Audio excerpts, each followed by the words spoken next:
Okay, we're going to talk about 10.1 again. We're going to continue on our talk about slopes, and this time we're going to talk about the confidence interval of slopes. We had in our previous video the distribution of slopes and all the different things about the uh, slope and its y-intercept and its standard error and so on and so forth. Now we're going to be applying it with confidence intervals. Confidence intervals. I'm going to change this up and make it a nice. There we go. All right, so right here, the first thing, just like in all the other ones, we have a state, we have our plan, all right, and we have our do. And so, without further ado, let's talk about this. So right here, in our state is we want to state what our hypothesis is, okay? And so what we have right here is we're going to state, or we want to state our parameter. I'm sorry, not hypothesis. That's the next one. All right, we're going to state our parameter. Okay, so whenever you're doing confidence intervals, you want to state your parameter first. So our parameter that we're going to be talking about is our b sub 1. Okay, b sub 1 is the true slope of the population of our least squares regression line. Okay, our statistic is the statistic sample slope. All right, we also want to identify what our confidence level is. All right, a confidence level, either a 95, 99, or whatever type of confidence level we want, just like we do with any other confidence interval. The next thing is what we're going to do is we're going to plan. Now, in our plan, we are going to do a one sample t interval for b. All right, one sample t interval for b sub 1 or for our slope. Now we're going to do a t interval. All right, t interval, because we don't know what the actual slope is going to be, because if we did, then we wouldn't have to do this. All right, and so we are using this, and we don't have the true standard deviation. So just like when we had our means, all right, we're going to use degrees of freedom and help us find our t. So from here, the only thing that we have in order to find this is we have to have certain conditions. All right, certain conditions have to be met, which is similar to what we had in our previous confidence intervals, because we need to make sure that it's normal. Okay, so we want to make sure that we look at the residual plot, all right, plot, and make sure our residuals are actually all nice and cozy, and that there are no strong skews or outliers. All right, so no strong skews or outliers. All right, for our residual plot.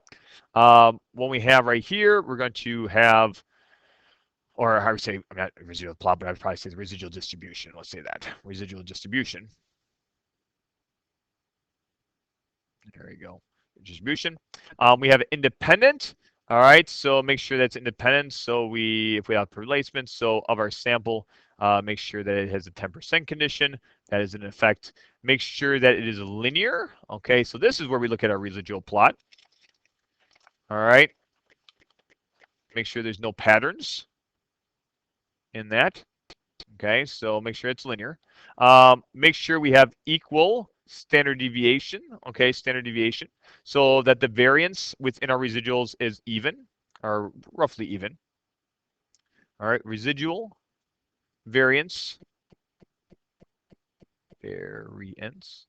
is equal. And then finally, make sure that we have we take a random sample. All right, random sample in doing this. Okay, so from here, we're going to have our point estimate, which is our slope that we found for our least squares regression line. We find our t by finding the degrees of freedom, n-2 in this case, and then we use our SE, our standard error of our value, and that gives our margin of error. And then we can make our final conclusion. All right, that's the last part, is the conclusion, just like we did all the other times. So let's go through this and see if we can figure out a problem. So everyone knows that cars and trucks lose value the more they are driven. Can we predict the price of a used Ford F-150 Super Crew 4x4 if we know how many miles it has on the odometer?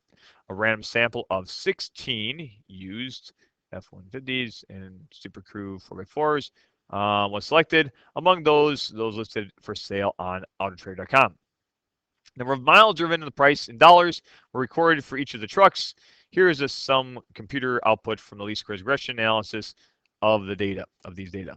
Construct and interpret a 90% confidence interval for the slope of the population regression line. All right, so we want to figure out what is the confidence interval for the slope. Okay, so let's just check this out right here. So going through all this process, first off, let's state our parameter. Okay, so this is going to be the true slope, all right, of what? Of of miles driven for what are we at? For used Ford F-150 Super Crew 4x4s. All right. And price. Okay. Use from fire true slope of and price of our least squares regression line. All right. Use forward and price of least squares regression line. All right. So with that, we are now going to have our confidence level. So we're going to find this confidence, all right, level of 90%. Okay, so what we're looking to do is we're going to estimate, all right, the true slope of the miles driven used for information and price of a least squares regression line, confidence level of 90%. And so we are going to plan on using a one sample. That's what we got, one sample t interval, all right, for our slope B1. And what we have to test our conditions. So first off, is it random? Now I'm just going to go, because I think we can go backwards. Is it random? Yes, because we took a random sample of 16. Sample of 16 used trucks. I'm just going to say that, just keep it easy. We have the 10% condition. If we just want to go through all this to 10%, 16 is definitely less than or equal to 10% of all used. All right, F-150 trucks. Let's have that. Just to save a little time. Is this normal? Well, let's look at our what they give us up here. We have a residual distribution. This residual distribution doesn't appear to have any strong skews or outliers, so no strong skews or outliers in residual distribution. Boom. All right. Next one we're going to do is we're going to talk about we have an equal standard deviation, SD. And so we look at our residual plot right here. And it appears that these values are relatively the same. They're yes. So we'll just say equal standard deviation of residuals. And then finally, is it linear? Linear, and we'll say yes. No obvious patterns in residual. All right, within the residual plot. And that's what we look for. And that's what we talked about in Unit 2. So you look over here, and is there any strong patterns in this residual plot? No, it does not appear there is any strong residual balance. So right here, we have all the conditions. All conditions are met. Okay. And so now the next thing is we're going to do our do part. So to figure out our do, we're going to have our point estimate. Looking at our point estimate is going to be our slope, and this is our slope right here. And so we're going to have our B1 plus and minus our t value, and then we're going to have our SE, all right, B1, and that is our SEB1 right there. Okay, so let's plug everything in. So we have negative point, all right, 16292 plus or minus our t value, and we'll find that out in 1 second. And then we'll have our SV, which is 0.03096. All right, and looking at this right here, okay, you can go to your degrees of freedom. And so our degrees of freedom in this case is we had originally around sample of 16 used trucks. So that's going to be 16 minus 2, which equals 14. And so if you go to your plot, or you can check out your calculators, all right, And if you go to your distribution, you go to inverse t, and what we're going to do is we're looking at this interval. So make sure when you plug in your area, the area that we're looking for right here, whoop, all right, and for one of these values is going to be half, okay, of this confidence level, which is 90. So it's going to be 0.05. All right, so 0.05. All right, comma with a degrees of freedom of 14, and we press enter here. And what we should have then is a value of 1.761. 1.761. All right. And so that's what we got here. So negative 1.761. And then we get a positive 1.761 there. And so to find that right here, our t value, I went to my calculator, I went to inverse t. I put in my area, 0.05, because it's going to be half of that. And how do I get that? 0.1 divided by 2. And now I'm going to right here find my degrees of freedom, and my degrees of freedom in this case was going to equal 14. And so that's what I got in for my answer. Okay, so from there we can calculate that, and if you do that real quick like a fox, and then what you get then is going to be a, all right, negative 0.1084.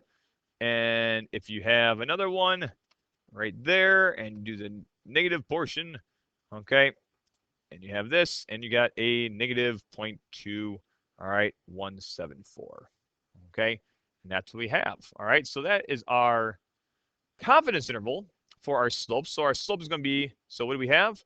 We are 90% confident, all right, that the, all right, true slope, okay,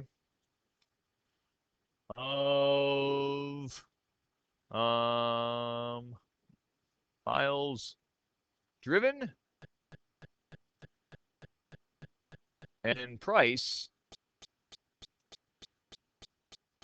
for used F-150s of a least squares regression line. Least squares regression line is captured